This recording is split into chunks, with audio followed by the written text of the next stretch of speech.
Want to keep your puppy safe at night? Need to make sure they don't have an accident or choose something dangerous while you're sleeping? In this video, I'm going to share my top crate training tips to help your puppy remain calm and sleeping through the night. Do me a quick favor, hit the subscribe button so you get notified when next week's video goes live.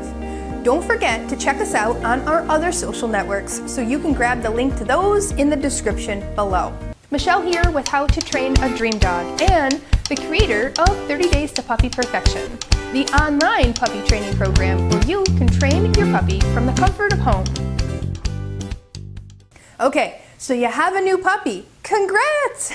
Your puppy's going to go through a lot of growth and development during their first year of life. So one super important life skill all puppies need to master is crate training.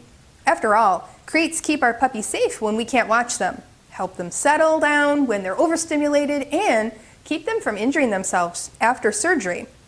And they can also keep your home damage-free if your puppy is inquisitive, chews, or destroys things. I just recently watched a tragedy unfold as a 9-month-old dog accidentally set their entire home on fire because they had gotten curious and knocked something over that resulted in the house catching on fire. Yikes. I don't want that to happen to you guys. Now, let's make sure your puppy learns to love their crate so when you go to bed at night or you have to leave, you have someplace safe to keep them. Ultimately, we have to make the crate the best place to be so they love it and want to go running to it when you call out, "Crate time!" I want to share with you some of the best practices for crate training. Here we go. These tips are going to help you establish that the crate is a safe place and a cozy place to be so that when it's bedtime, your pup doesn't have any reservations about going in. Think of the crate like a crib. We put babies in a crib to keep them safe while we're sleeping. Your pup will go in their crib each night to keep them safe while you sleep. We can establish a positive association with the crate by feeding their meals in their crate during the day. We can offer them busy toys such as a Kong filled with tasty treats each time they go in their crate. You're going to want to watch this video all about Kong filler ideas. Puppies should periodically go in their crate throughout the day, not just at bedtime, as this teaches them that crate time happens anytime, not just at bedtime. This makes the bedtime transition much easier. If you only put your puppy in their crate at night, they may start to resist it as they don't get that much exposure to it throughout the day. We also need to make sure their crate is cozy, so covering their crate will help cut down on stimuli, keeping them awake and alert when they're in there. Here's the deal. When you cover the crate, you don't want to just put a sheet over the top or a blanket over the top. You'll want to put something bigger than the crate on top, like a piece of cardboard or plywood that's bigger than the top of the crate on all sides. This way, when you lay the sheet or the blanket over the top, it won't touch the sides and your pup won't pull it in and chew on it. Uncovered crates keep pups on high alert as they try to watch and see everything else going on around them. Pups have FOMO, or fear of missing out, and we don't want them to stress about things they can see but can't get to, like kids playing, or other dogs or cats, people walking past in the house, or maybe people passing by outside. I once had a student call me for help because their dog started getting aggressive in the crate as people passed by outside. When I went to their house for the lesson, I immediately saw the problem. The owners had told me they didn't want their puppy to get bored in the crate, so they set the crate in front of the window so their dog could watch the world go by. Well, what actually is happening is what I like to call the mailman theory. So the mailman comes to the house every day. They have a route to follow, right? Well, dogs that bark at the mailman think they made the mailman go away. After all, the mailman leaves when the dog barks, right? At least that's what your dog thinks. They think their barking made the mailman go away. We call this accidental reinforcement for an unwanted behavior. You don't want your pup to get stressed by things they see but can't get to. You don't want them getting accidentally reinforced for this kind of behavior. Instead, your crate should be in a semi-quiet place in your home with a sheet or blanket covering the front and both sides of the crate. You can push your pup's crate up against the wall so the back doesn't have to be covered. This helps with airflow. Now, keep in mind, we don't put any bedding in the pup's crate until they're kind of past the teething stage. Otherwise, your puppy's going to destroy or accidentally eat their bed. They may even pee on it, as puppies who are working on potty training skills like to go on soft, squishy surfaces like bedding, blankets, and rugs. Since your pup might still be too young to go all night without an accident, you're going to want to set an alarm for yourself or grab a camera to monitor your pup's activity. I'll post a link to the really good camera in the description below this video. Also, if your pup is crying, you want to make sure you don't go running to them to let your pup out every time they cry. This is reinforcing the wrong behavior. They quickly learn that crying or barking behavior works as an attention seeker. Now, inside my free new puppy starter kit, I share a sample puppy schedule as well as some potty training tips, so you can grab that from the link in the descriptions below. This will help you determine how much crate time is just right for your puppy. Now, you can also play a really fun game of in and out with your puppy and their crate. The game goes like this. First, grab a super high value treat. You can check out this video for a list of treats that work really, really well. Put your pup on a leash so they don't take off, and I want you to show your pup the treat and lure them into the crate.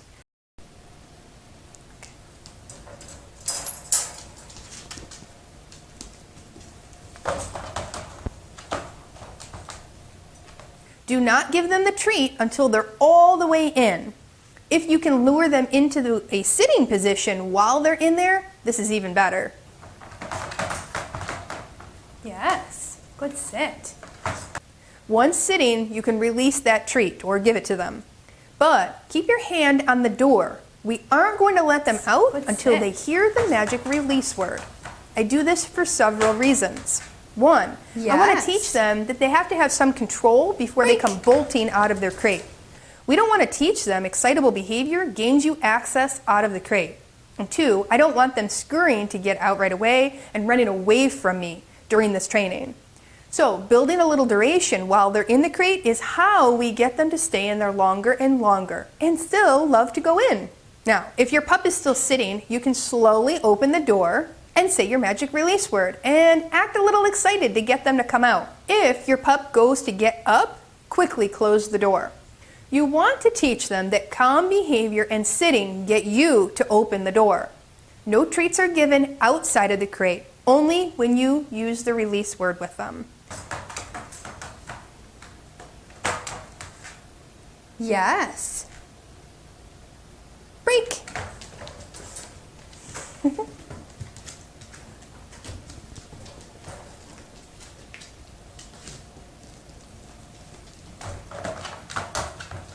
Yeah, sit.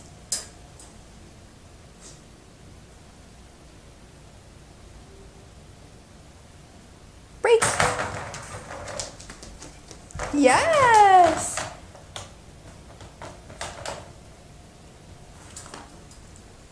Now, if you practice this enough, what you'll end up with is a puppy that begs to get back in their crate because the good stuff happens inside and nothing exciting happens outside the crate.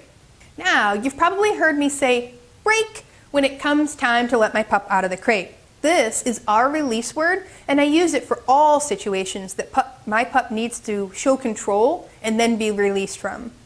So I discourage you from using words like okay. It's too common. It's in everyday language and conversations.